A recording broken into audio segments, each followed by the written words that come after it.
touch me, touch me, touch me. I like the way she fuck me, fuck me, fuck me, fuck me. Hit it, hit it, hit it, drop. Hit it, hit it, hit it, drop. What's good with YouTube? This your boy CJ. And this your girl Rina. Make sure y'all subscribe to CJ and Rina. Alright, today we got a reaction video on geography now. Malaysia. Guys, don't forget to donate at the bottom so we can keep going. I know y'all ready, I'm ready, you ready? I'm ready. Let's get it. Well, here we go. Ever since I made the Indonesia episode, you have no idea how many Malaysians were like, okay, now that you did our cousins episode, do not mess with ours. oh, don't worry, Malaysia. And here to reassure you, I made you some nasi goreng. It's time to learn geography.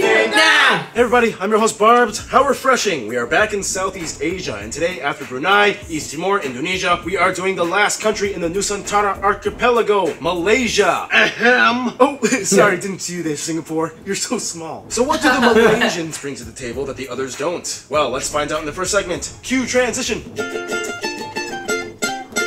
Now this is going to be really fun because Malaysia's land has so many unique twists and turns, and explaining it, it's kind of like doing a Rubik's Cube blindfolded, right, Ken? Right, totally. Yeah.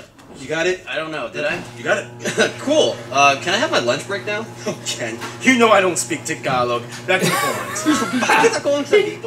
First of all, Malaysia is located in Southeast Asia, divided into two main parts. Peninsular Malaysia, where about 40% of the land, which also has the southernmost tip of mainland Asia, Tanjung Piai, while East Malaysia, or Malaysian Borneo, takes about 60% of the country's land on the island of Borneo, making it one of the only two islands shared by three nations along with Cyprus. If you want to be technical, Cyprus kind of has four, including the UN buffer zone, but you get the point. Just watch the Cyprus episode. Keep in mind, about 80% of the population lives on the peninsula, while only about 20% live on Malaysian Borneo. In addition, the country has over 870 islands off its shores, the state of Sabah having the most with nearly 400, the largest one being Bangi Island. However, the island of Sebatik is a little bigger, but the island is split in half with Indonesia in the south. Also, they have a little bit of a dispute with the Philippines in the east. The country is divided into 13 states and 3 federal territories, Putrajaya Labuan, with the capital Kuala Lumpur. However, due to overcrowding, almost all the government ministries and administrative offices were moved to Putrajaya in 1999. After Kuala Lumpur, the next largest cities are Georgetown on Penang Island and Ipoh. The busiest airports are Kuala Lumpur International, Kota Kinabalu, and Penang Internationals. Now here's the thing, Malaysia lies under the South China Sea. If you don't know anything about this place, and if you didn't watch the Brunei episode, it basically goes like this.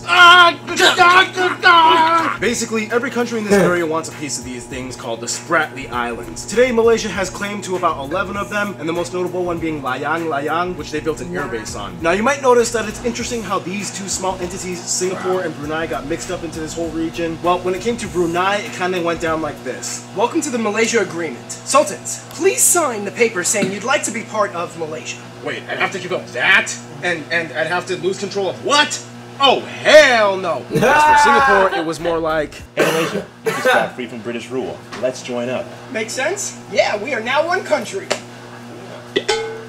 You have too many Chinese people, and you're gonna waste my money! Yeah, well you only get privileges to the Malays! You know what? You're out of the club. Yeah, fine, whatever. I quit. One day, you know what? I'm gonna make something of myself! Okay! And boy howdy, did they keep that promise. Otherwise, some notable places of interest might include places like the largest roundabout in the world, the Petronas Towers, the tallest twin buildings in the world, Kuala Lumpur Tower, the Batu Caves with a Hindu shrine, the National Monument of Malaysia, Legoland Malaysia, yep, they have one, Sunway Lagoon, the National Mosque of Malaysia, Kek Lok Si Buddhist Temple, these palaces, the old Dutch buildings of Malacca, the Leaning Tower of Teluk Intan, A Famosa Fortress, the cat statue of Kuching, this heritage museum, Sarawak cultural villages, and the Sepilak Orangutan Rehabilitation Center. Ooh. Yep, orangutans, they have plenty of those in here, which means we can now swing over to the next segment, Wow!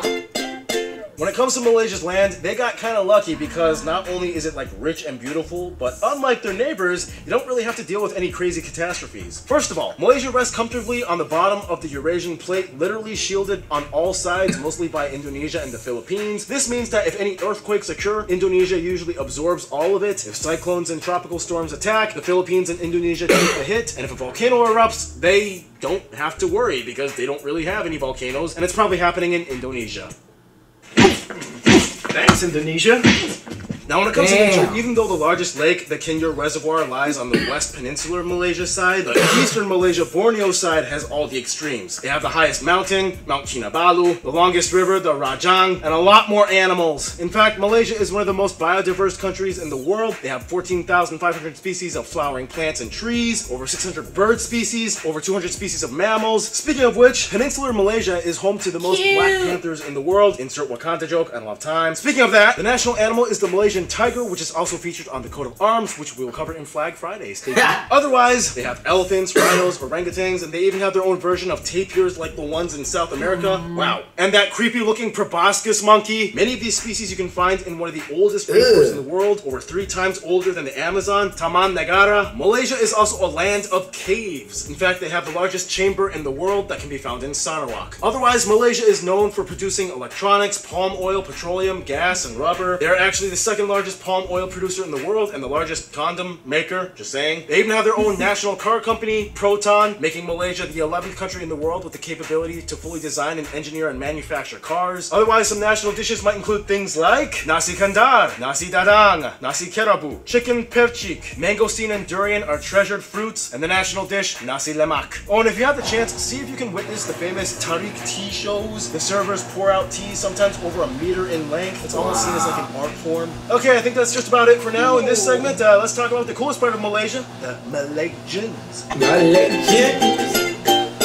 Just for the record, the word Malay refers to the races that make up Malaysia. Malayan is the geographic term for peoples of West Malaysia on the peninsula and not part of Borneo, and Malaysian is the nationality and citizenship. So a Malay person in Singapore is Malay, but not Malaysian. A citizen of Indian descent living in Kuala Lumpur would be a Malaysian and Malayan, but not Malay. Got it? Probably not. First of all, the country has about 32 million people and is one of the fastest growing nations in Asia. The country is made up of 67% Malay or Bumiputra, indigenous Malay peoples. We'll talk more about that in a bit. About 1/4 of the population is Chinese, about 7% are Indians, and the rest are other groups mixed in, including a few other Asian groups and Europeans. They use the Malaysian ringgit as their currency, they use the type G and M plug outlets, and they drive on the left side of the road. Now, here's the thing. Let's talk politics. No, we're not getting into an ideological debate. We're just going to explain the system in which Malaysia's government operates. Proceed.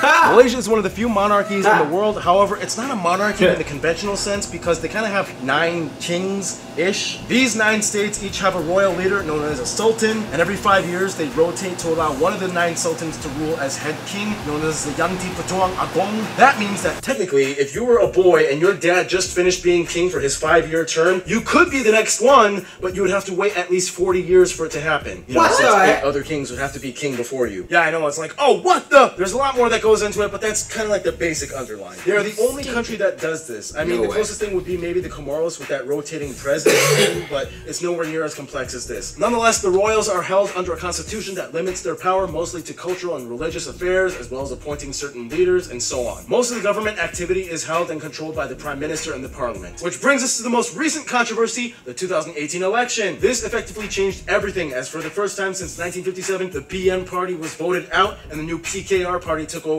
And it was actually a peaceful transition. We really don't have a lot of time to talk about it, but it's really interesting to look into and talk to a Malaysian person if you want to know more about it. It was like a huge deal for the country. Anyway, the country has 2 official recognized languages, Malay and English. They were once a British territory, so it kind of makes sense. It's taught from elementary school. Malay is basically intelligible to Indonesian. Both countries can generally understand each other. I explained this a bit in the Indonesia episode. For Malay, the words are easy to read, but the problem is the intonation. For example, the word for slowly, I believe, is perlahan, not perlahan. It's like you have to know how these things work. Nonetheless, about half of the population is mostly fluent in 3 languages, adding their mother tongue, especially if they're part of the Chinese and Indian minority groups. And they are allowed to take vernacular schools that teach in these languages, just like Singapore. Which brings to culture. In Malaysia, the population is quite diverse. You have a lot of Chinese, known as the Peranakan Chinese, that have existed there since the 15th century. They have a unique Chinese-Malay culture with a touch of European influence. The Indian community is mostly Tamil and Telugu-speaking South Dravidian Indian groups that were brought over during during the British colonial years. Then of course you have the largest people group, the ethnic Malays or the Bumiputra, as well as the Orang Asal, whom are like the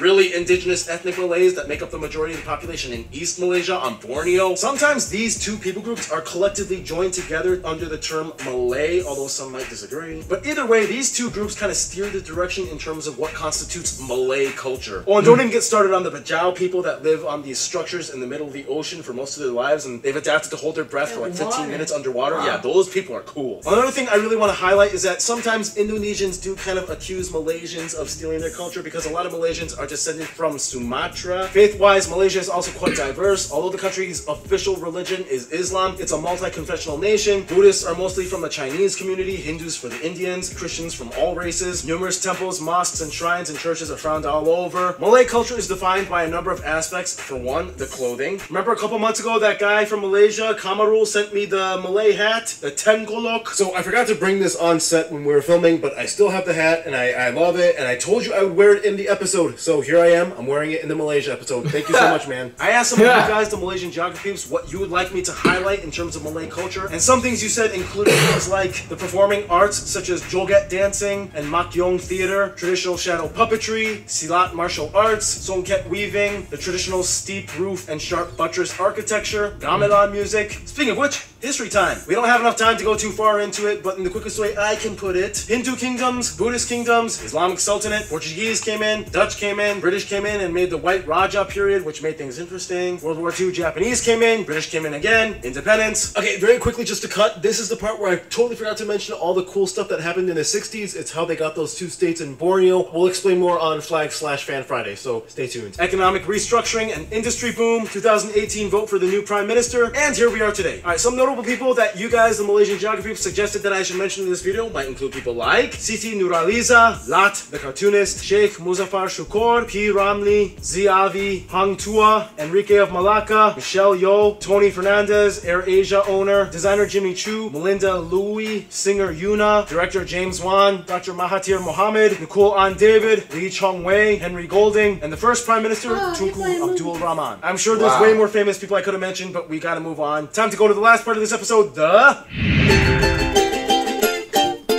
Now, Malaysia is quite the powerhouse player when it comes to Southeast Asia. They got a good thing going on and they host great parties. Outside of Asia, the EU has good relations, making Malaysia one of the top 3 trading partners of Southeast Asia, and specifically Austria loves exchanging electronics and pharmaceuticals with them. Of course, the UK is still pretty close. As a former colony, much of the cultural residue is still evident to this day. They are one of the Commonwealth of Nations. Many Malaysians live in the UK, and most of the white population in Malaysia are of British descent. As a member of the Association of Southeast Asian nations, of course they have close ties to their neighbors. Cambodians love Malaysia and visit often, whereas Malaysia is one of the closest and biggest investors of Cambodia. Thailand has a few issues since there are those Malay Patani separatists in the south that keep protesting, whereas the Philippines is like, we're really similar ethnically, but you're mostly Muslim and I'm mostly Catholic, but whatever, we both like coffee and fried chicken. When it comes to their best friends, however, most Malaysians I've talked to have said Indonesia and Singapore. Singapore may have left the Malaysian Union, but they still kept close ties as a sovereign state. They are quite cooperative in business and even culturally. They are very similar, with noticeable Chinese and Indian minority enclaves. Indonesia is like the big brother that has a very different political system, but in the end, they cannot deny how alike they are. The biggest difference would be that most Indonesians have a Javanese background, whereas the Malaysians are just Malay, mostly Sumatran, but they talk the same, they eat the same, they enjoy the same hot, humid atmosphere, and they have close relations altogether. In conclusion, with sultans, kings, tigers, panthers, temples, shrines, mosques, and really cool hats,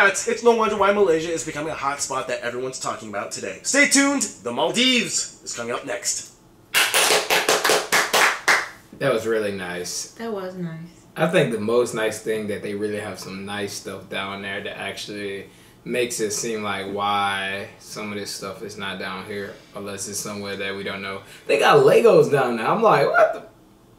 Maybe they created Legos. I don't know. They even got like a thing for orangutans. I'm like, I never seen that nowhere. Probably because we never been to it or something. I mean, hey, it look like they got it for monkey exhibit. Yeah. But I like, oh my goodness, all the different animals. The Black Panthers, the thing that looked like a panda bear, but it was a different animal. That monkey that has the penis nose. That thing is ugly. That thing is ugly. I'm sorry. It's my opinion. I mean, y'all may think it's pretty or cute or awesome. Me personally, I think it's ugly. You may think it's different. It just looked weird. Yeah, there you go. Guys, y'all make sure y'all check this video out in the description below, comment below, and also donate below so we can keep going. Make sure you guys subscribe to CJ and Rina. Like always, guys, peace. Bye. I like the way she touch me, touch me, touch me, touch me. I like the way she fuck me, fuck me, fuck me, fuck me. Hit it, hit it.